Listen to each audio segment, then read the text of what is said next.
Assalamualaikum warahmatullahi wabarakatuh. Selamat pagi bagi kita semua. Perkenalkan, nama saya Fitriani, SKM MKKK. Saat ini, saya merupakan dosen tetap program studi S1 Kesehatan Masyarakat, Fakultas Kesehatan Masyarakat, Universitas Andalas. Saya bergabung di FKM UNAN sejak tahun 2019 dan bidang ilmu yang saya tekuni adalah keselamatan kesehatan kerja dan kesehatan lingkungan atau biasa disingkat K3 Kesling. Selama ini mata kuliah yang saya ampu sesuai dengan bidang keilmuan tersebut. Pada kesempatan kali ini saya akan menyampaikan pernyataan diri saya sebagai dosen dalam Unjuk Kerja Tridharma Perguruan Tinggi atau PDD UKT PT. Khususnya di bidang pengajaran pada salah satu mata kuliah yang saya ampu. Mata kuliah ini bernama Kesehatan Kerja dan Penyakit Akibat Kerja atau KKPAK. Saya akan memaparkan mata kuliah ini dengan 3 aspek, yaitu aspek delivery, aspek interaction, dan aspek assessment. Sebelumnya, mungkin sedikit kita kenal dulu terkait mata kuliah ini. Berikut deskripsinya. KKPAK memiliki bobot 2 SKS dengan kode mata kuliah SKK 247 yang merupakan mata kuliah wajib bidang ilmu K3 Kesling, namun juga menjadi mata kuliah pilihan bagi bidang ilmu lainnya yang berada di Prodi S1 Kesmas. Pelaksanaan perkuliahan ini dilakukan pada setiap semester genap dan dapat diikuti pada mahasiswa yang minimal sudah berada pada semester 6. Mata kuliah KKPAK diampu oleh 4 orang tim dosen. Pada sesi pertama perkuliahan, salah satu tim dosen akan menjelaskan tentang RPS, kontrak perkuliahan, deskripsi mata kuliah, sistem dan metode perkuliahan, serta penjelasan terkait sistem penilaian. Mata kuliah ini membahas hubungan antara aspek pekerjaan dan kondisi lingkungan kerja dengan kesehatan pekerja. Untuk itu, setelah mengikuti mata kuliah ini, mahasiswa diharapkan mampu memahami konsep dasar pelaksanaan kesehatan kerja yang berada di berbagai tipe lingkungan kerja dan memahami metode bagaimana agar pekerja nantinya terhindar dari berbagai jenis penyakit akibat kerja. Sehingga pada mata kuliah ini akan dipelajari beberapa materi. Selain teori, mahasiswa juga diharapkan mampu menganalisis kondisi kesehatan kerja dan penyakit akibat kerja yang muncul di berbagai tempat kerja. Jadi, mahasiswa nantinya akan melakukan studi dan observasi ke lapangan secara langsung. Selanjutnya, mahasiswa akan memaparkan dan mendiskusikan semua hasil temuan dan analisisnya pada 4 pertemuan terakhir perkuliahan bersama dengan teman-teman sekelas dan juga dosen pendamping. Analisis kasusnya dilakukan secara berkelompok. Jumlah pertemuan pada mata kuliah ini sebanyak 16 sesi dengan rincian 7 sesi terkait materi dan teori, 3 sesi terkait pengumpulan data dan observasi langsung ke lapangan, 4 sesi presentasi atau seminar dan diskusi laporan hasil terkait analisis kegiatan lapangan, dan 2 sesi lainnya digunakan untuk ujian, baik itu ujian tengah semester maupun ujian akhir semester. Capaian pembelajaran lulusan disesuaikan dengan standar penyusunan kurikulum pendidikan tinggi yang terdiri dari 4 aspek. Terdapat 10 capaian pembelajaran mata kuliah pada CPMK ini, di mana mahasiswa harus mampu menjelaskan konsep dasar dan penata laksanaan kesehatan kerja dan penyakit akibat kerja. Selanjutnya, capaian berikutnya adalah mahasiswa juga harus mampu mengumpulkan data melalui observasi lapangan hingga melakukan analisis terkait kesehatan kerja dan penyakit akibat kerja yang ditemukan. Lalu, hasilnya akan disampaikan pada bentuk presentasi ataupun seminar, nanti didiskusikan bersama teman-teman dan juga dosen di kelas. Dan ini kemudian juga dirangkum analisisnya dalam bentuk sebuah laporan. Semua ini telah tertera dengan detail pada RPS. Selanjutnya, saya akan menyampaikan metode delivery atau metode saya dalam penyampaian pembelajaran. Di sini yang digunakan metodenya adalah case-based learning yang mengintegrasikan ceramah, brainstorming, analisa kasus, dan diskusi yang dilakukan interaktif antara mahasiswa dan dosen, dan juga bahkan mahasiswa dan mahasiswa. Pembelajaran ini juga menerapkan sistem hybrid, yaitu luring dan daring. Luring dilaksanakan di kelas secara tatap muka langsung, sedangkan daring dilaksanakan melalui pemanfaatan platform LMS e-learning yang disediakan oleh universitas bernama iLearn. Untuk pengumpulan tugas beserta materi perkuliahan yang dibagikan kepada mahasiswa dapat langsung mahasiswa akses melalui platform ini. Selain itu, pembelajaran metode daring juga memanfaatkan platform lain seperti Zoom Meeting, WhatsApp, dan sebagainya. Untuk teknik interaction atau bagaimana saya berinteraksi dengan mahasiswa, ada dua cara yang saya lakukan. Yang pertama adalah interaksi langsung secara tatap muka di kelas, di mana kelas nanti akan dimulai dengan mereview sedikit materi sebelumnya. Dan lanjut, saya akan memberikan ceramah dan pemaparan materi. Setelah pemaparan, mahasiswa akan melakukan diskusi pada sebuah grup atau small group discussion terkait kasus penyakit akibat kerja yang diangkat pada sesi tersebut. Jenis penyakit yang akan diangkat disesuaikan dengan topik sesi pada hari itu. Dan hal ini sudah disampaikan sejak awal perkuliahan, sehingga setiap kelompok mahasiswa telah memiliki data kasus penyakit yang akan dibahas pada sesi ini. Pembagian tugas, rincian, beserta pengumpulannya itu semuanya sudah dijelaskan dan tersedia pada platform LMS iLearn. Selanjutnya, setiap kelompok akan menyampaikan data dan kasus yang mereka kumpulkan, lalu dibahas bersama di kelas melalui diskusi tanya jawab antar mahasiswa ataupun mahasiswa dengan dosen, sehingga nantinya didapatkan saran pemecahan kasus yang terbaik. Lalu yang kedua adalah interaksi di luar kelas. Interaksi ini biasanya memanfaatkan platform LMS iLearn ataupun Zoom dan juga WhatsApp. Pada mata kuliah ini telah ditunjuk mahasiswa satu orang sebagai ketua ataupun penanggung jawab kelas. Nah, mahasiswa ini menjadi perwakilan teman-temannya untuk menghubungi saya di luar jam kelas.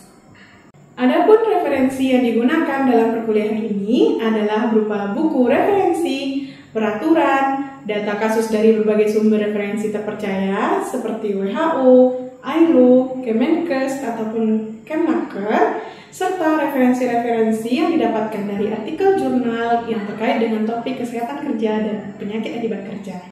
Selanjutnya, untuk sistem penilaian ataupun asesmen dibagi menjadi dua metode, yaitu penilaian proses dengan bobot 50% dan penilaian hasil dengan bobot 50% juga. Untuk penilaian proses ini terdiri dari pertama penilaian intrapersonal skill, yaitu penilaian terhadap berpikir analitis dan argumen logis yang disampaikan oleh mahasiswa. Yang kedua adalah penilaian interpersonal skill, yaitu bagaimana mahasiswa melakukan kerja sama tim dan komunikasi lisan. Dan yang ketiga adalah penilaian laporan, tugas kasus, dan observasi lapangan yang dilakukan. Selanjutnya, penilaian hasil ini diambil dari nilai ujian mahasiswa, baik itu ujian tengah semester maupun ujian akhir semester, sehingga total bobotnya adalah 100%. Untuk rubrik penilaian telah tertera pada EPS. Untuk kriteria nilai akhir ini akan dibagi menjadi 9 sesuai dengan pedoman akademik yang dikeluarkan oleh Universitas Andalas. Untuk batas kelulusan pada mata kuliah ini adalah C. Jadi, bagi mahasiswa yang mendapatkan nilai di bawah C, maka mahasiswa akan diminta untuk mengulang kembali mata kuliah ini pada semester berikutnya. Baik, selanjutnya mari kita sama-sama saksikan cuplikan video pengajaran saya pada pertemuan ke-13 KKPAK ini. Sesi 13 ini mahasiswa akan mempresentasikan hasil dari observasi lapangannya dan kemudian akan dilakukan diskusi bersama, tanya jawab, dan merangkum hasil dari observasi lapangan ini. Selamat menyaksikan. Oke, baik. Assalamualaikum warahmatullahi wabarakatuh. Waalaikumsalam Waalaikumsalam warahmatullahi wabarakatuh, Bu. Waalaikumsalam warahmatullahi wabarakatuh. Oke, Alhamdulillah wa syukurillah kita ketemu lagi ya pada kesempatan kali ini untuk perkuliahan kita siang hari ini tentang studi kasus nanti lagi ya di eh, perusahaan-perusahaan. Nah, jadi pada beberapa perkuliahan kita sebelumnya kita udah belajar kan bagaimana kesehatan kerja, bagaimana penyakit akibat kerja, bagaimana metode dan sebagainya. Jadi hari ini kita fokus kepada studi kasusnya. Oke, baik, kepada kelompok boleh silakan share screen saja yang memang sudah ini. Jadi minggu lalu kita udah diskusikan juga terkait di perusahaan Abesiat ya, perusahaan yang bergerak di bidang pengolahan karet atau manufacture. Nah, hari ini kita juga akan berdiskusi lagi tentang kegiatan atau permasalahan-permasalahan terkait kesehatan kerja ataupun penyakit kerja pada uh, Pelindo, PT Pelindo. Nah, Pelindo ini kurang lebih bergerak di bidang uh, ini ya, pelabuhan ya, masalah angkat-angkut ya, angkat transportasi barang gitu ya. Nah, ini nanti dipresentasikan oleh kelompok 2 lagi ya, di mana minggu lalu sudah kelompok 1, jadi minggu ini kita akan presentasikan untuk kelompok 2. Oke, kira-kira kelompok 2 anggotanya sudah siap? Boleh raise hand dulu. 1, 2, 3, 4, 5 nih. 2 orang lagi, ada Atika, oke, Sausan, udah si Manda, Manda ada Manda? Manda hadir, Manda? Hadir, Bu. Oke, kepada kelompok waktunya maksimum 15 menit saja, tidak lebih daripada 15 menit, biar ada waktu untuk kita diskusi juga. Silahkan kelompok. Baik, Ibu. Assalamualaikum warahmatullahi wabarakatuh. Selamat siang, Ibu dan teman-teman semuanya. Yang khususnya kami melakukan studi kasus di unit kerja PT IPC Peti Kemas, yang mana sebagai perusahaan yang bergerak di dalam bidang logistik dan pelabuhan juga, PT Pelindo ini berkewajiban untuk memiliki tanggung jawab yang besar untuk memastikan keselamatan dan kesehatan kerja dari para pekerjanya. Baiklah, sebelumnya terima kasih kepada Sausan. Di sini saya ingin menjelaskan sedikit terlebih dahulu sebagai pengantar sebelum kita masuk ke hasil dari studi kasus kami mengenai PT Pelindo. Selanjutnya analisis berdasarkan penjelasan pada bagian hasil, terdapat beberapa masalah ditemukan di PT Pelindo, PT IPC, TPK Pelindo, yaitu yang pertama risiko bekerja. Di resiko bekerja itu terdapat 2 resiko sakit mata. Next. Perbandingan hasil temuan dengan teori. Yang pertama itu adalah rambu-rambu menurut Undang-Undang Nomor 1 Tahun 1970. Next. Operator. Yang selanjutnya MCU. Yang sudah dikatakan rekan saya, MCU itu merupakan salah satu syarat yang harus dilalui oleh seorang calon pekerja ketika ingin bergabung di tempat kerja baru. Solusinya adalah yang pertama itu pelatihan. Pelatihan itu ada untuk meningkatkan pelatihan dan pengembangan karyawan. Selanjutnya pada moderator. Baik, terima kasih kepada para presentator yang telah menjelaskan mengenai hasil dari laporan studi kasus kami di PT Pelindo 2. Mungkin untuk mempersingkat waktu, boleh langsung saja kepada teman-teman yang ingin bertanya mengenai hasil dari diskusi kami, hasil studi kasusnya, untuk raise hand pertanyaannya. Baik, terima kasih atas kesempatannya. Saya Aisyah Nurutami Putri, BP 2036, izin bertanya kepada kelompok 2 terkait tadi kan juga dijelasin tentang shift kerjanya itu dengan shift 12 jam ya. Gimana sih cara PT Pelindo ini memanajemen kelelahan dari pekerja tersebut?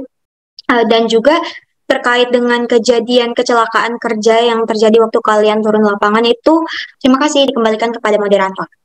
Baik, terima kasih kepada Aisyah untuk pertanyaan mengenai kelelahan kerja juga. Mungkin kita akan langsung jawab pertanyaan dari kedua pertemuan kita tadi. Untuk kepada Abdul Hamid, dipersilakan untuk menjawab pertanyaan dari Aisyah. Kepada Hamid, disilahkan. Oke, mungkin aku izin menjawab pertanyaannya ya. Dilakukan. Nah, jadi mereka langkah pencegahannya, kemudian juga akan meningkatkan protokol keselamatan, dan kemudian yang terpenting adalah mereka selalu menggunakan pelaporan setiap harinya terkait apa saja sih kecelakaan kerja ataupun yang berhubungan dengan kesehatan kerja yang ada di IPC TPK Pelabuhan Indonesia ini. Baik, terima kasih pada Aisyah. Mungkin sekian dari presentasi dari kelompok 2. Mohon maaf jika ada kesalahan kata ataupun lainnya. Wassalamualaikum warahmatullahi wabarakatuh. Ira kembalikan kepada Ibu. Ya, Waalaikumsalam warahmatullahi wabarakatuh.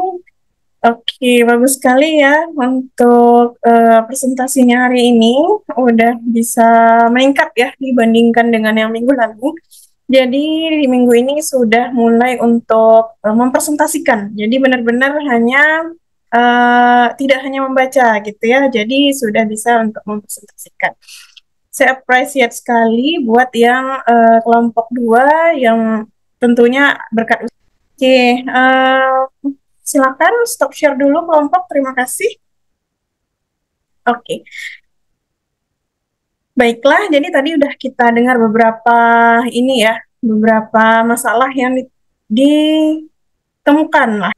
Jadi nanti ini mungkin akan lanjut ke investigasi ya. Cuman kalian datang waktu itu memang pada saat baru ya kasusnya, jadi belum dilakukan investigasi. Cuma langkah selanjutnya memang untuk dilakukan investigasi itu ya. Oke. Slide saya kelihatan semuanya? Kelihatan, Bu. Oke. Nah, jadi di sini tadi yang perlu kita highlight terutama di kesehatan kerja. Sebenarnya mereka udah cukup bagus ya dalam hal kesehatan kerjanya. Udah ada klinik ya tadi ya. Sudah ada klinik, sudah ada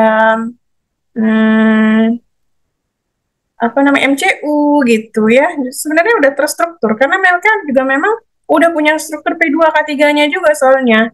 Jadi kalau udah ada P2K3 memang ekspektasi kita terhadap perusahaan itu udah jauh lebih baik sebenarnya harusnya, karena mereka artinya juga sudah menjalankan SMK 3 gitu ya, Sistem Manajemen Kesehatan Keselamatan Kerja. Nah, SMK 3 ini kan wajib lapor, ya nggak? P2K3 ini kan juga mereka wajib lapor juga gitu ya. Jadi mereka sekali 6 bulan itu akan memberikan laporan kepada Disnaker. Nah, di situ sebenarnya bisa di-tracing tuh masalah-masalah yang tadi yang seperti disampaikan oleh kelompok tadi. Kan mereka sekali 6 bulan menyampaikan hasil daripada rapat P2K3-nya. Ya. Nah, kemudian tadi kita highlight lagi ke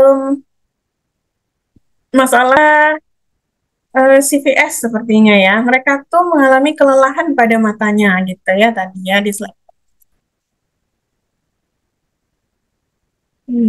Nah, CVS itu memang berisiko tinggi ya pada pekerja-pekerja yang memang kalau dia tuh kerjanya di depan layar terus. Apalagi kalau misalnya seperti yang disampaikan, yang ditemukan nih di lapangan, dia bekerja pada area yang bahkan di bawah daripada standar ya.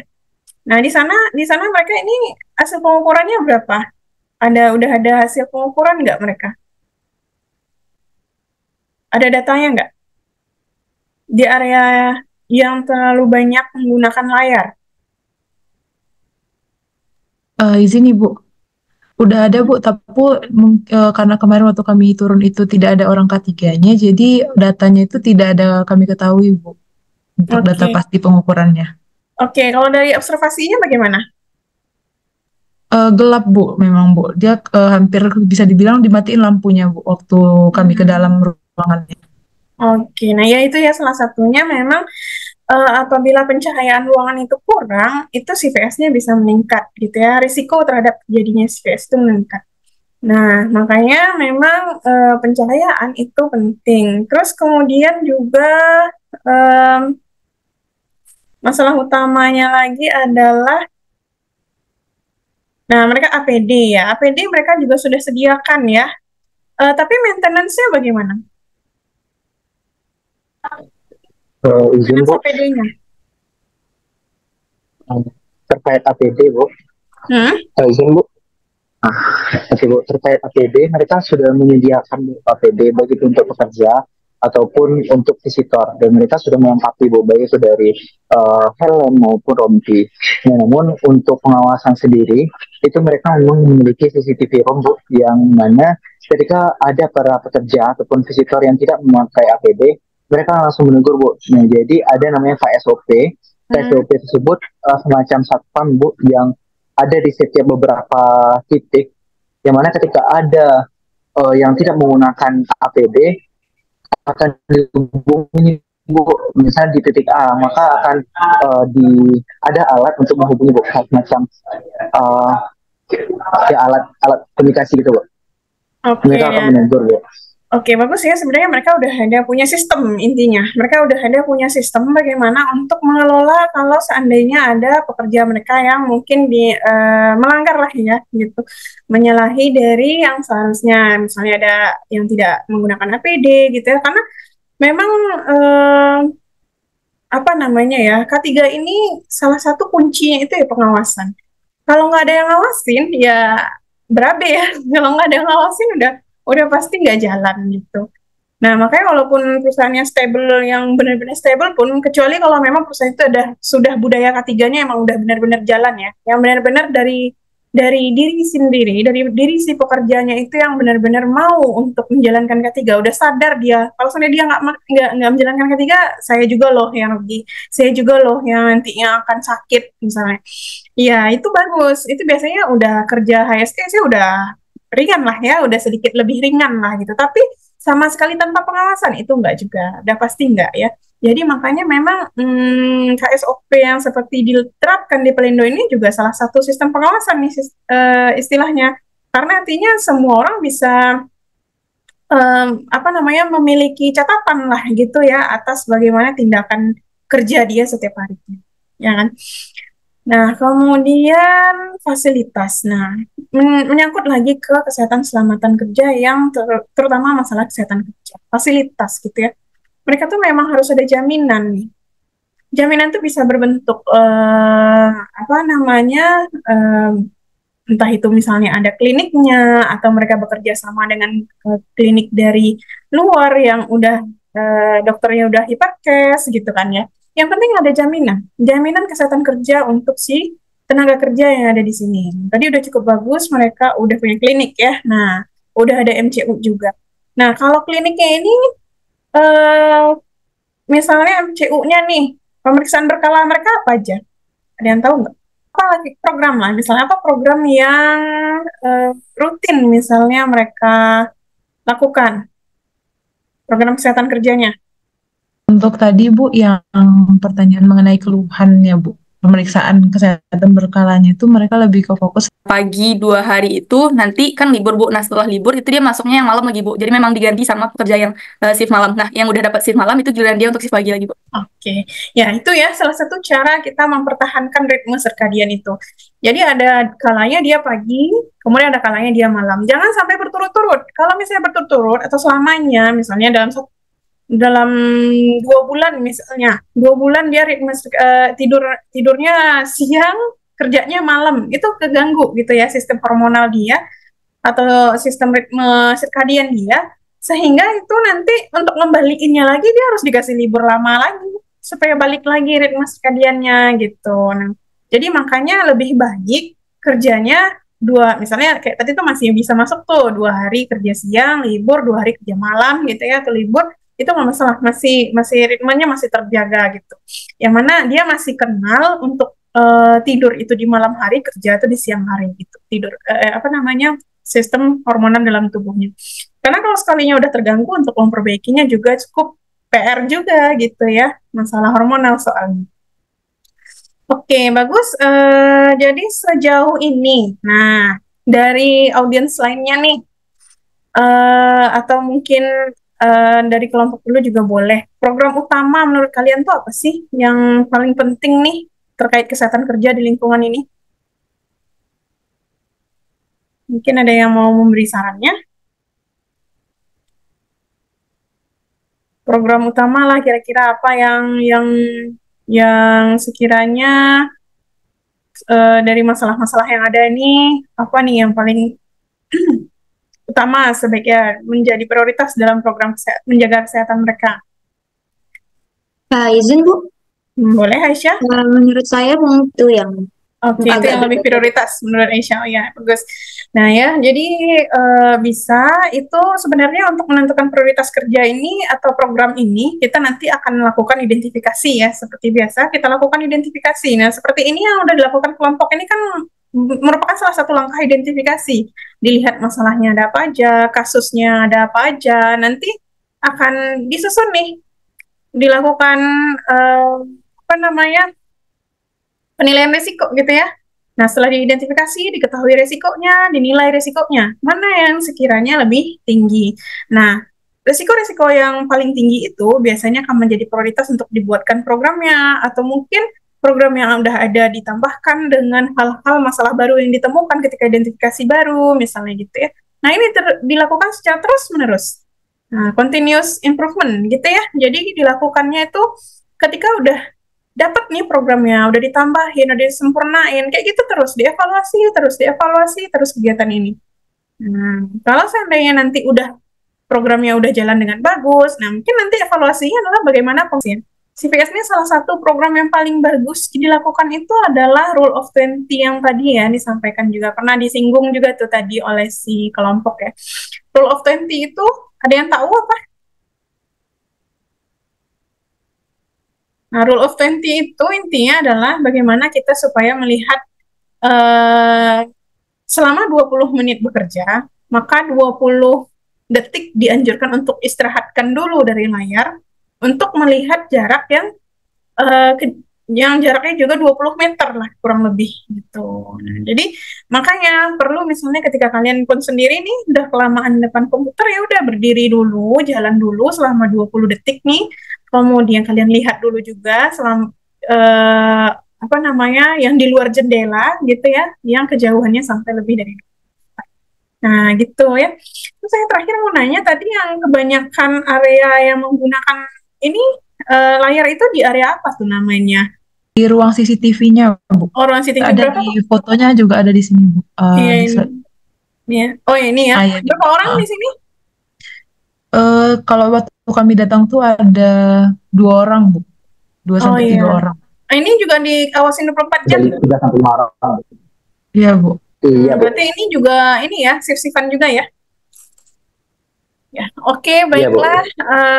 Terima kasih kelompok.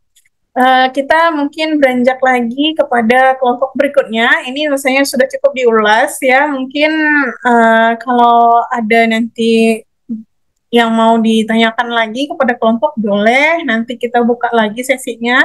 Tapi kita lanjut dulu ke kelompok berikutnya. Cukup jelas kira-kira? Ini udah ada kira-kira gambarannya. Kemarin nih minggu lalu tuh manufaktur. Manufaktur tuh masalahnya lebih banyak ke alat-alat kerja yang juga ini ada yang panas, ada yang mengeluarkan bau gitu ya. Terus juga lingkungan kerja yang lebih sempit. Belum lagi yang bahaya-bahaya kayak gantungan karet gitu kemarin tuh ya, gantungan-gantungan karet dan sebagainya. Nah industri seperti itulah kira-kira di industri manufaktur. Kalau ini di industri angkut, di industri barang dan jasa, nah kayak gini pula kira-kira permasalahannya. Lebih banyak masalahnya mungkin di outdoor, di angkat-angkut yang berat gitu ya. Terus kemudian di office-nya sendiri juga ada banyak masalah gitu ya. Karena mereka harus shift-shiftan, harus menatap lain dan sebagainya. Nah, gitu ya, kurang lebih cukup ya, nggak ada lagi yang mau ditanyakan? Oke, baik, kalau nggak ada lagi yang mau ditanyakan, mungkin sampai di sini saja perkuliahan kita pada siang menuju sore hari ini. Terima kasih untuk perhatiannya, mudah-mudahan bermanfaat. Assalamualaikum warahmatullahi wabarakatuh. Demikianlah video pemaparan PDD UKT-PT yang saya sajikan. Semoga bermanfaat. Terima kasih. Assalamualaikum warahmatullahi wabarakatuh.